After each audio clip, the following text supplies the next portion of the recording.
Dimanche, la ville s'est préparée à une autre journée de violence. Malgré la bruine, les manifestants sont une fois de plus descendus dans les rues. 15 policiers auraient été blessés dans l'intensification de la violence. La visite de nos collègues a été menacée après des avertissements répétés mais vains. 6 policiers n'ont eu d'autre choix que de sortir leurs armes pour se protéger leurs collègues et la sécurité des personnes présentes sur les lieux. C'est la première fois que la police tirait un coup de semonce.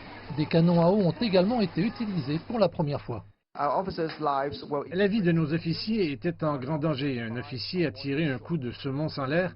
Personne n'a été touché. Les violences de dimanche ont eu lieu dans le district de Tsuen Wan. Cette semaine fut une des pires des 12 semaines d'agitation politique dans le centre financier international. Je dois souligner que les officiers font preuve de beaucoup de retenue. Leur recours à la force était en effet nécessaire et raisonnable.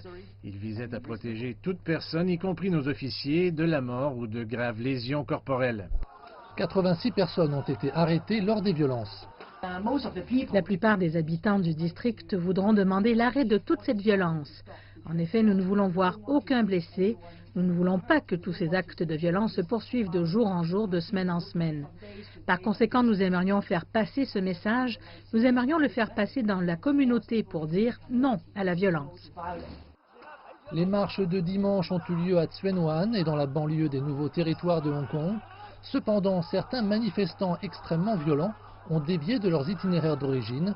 Des manifestants violents armés de poteaux, de casques et d'équipements de protection ont intensifié leur violence dans l'après-midi et dans la soirée.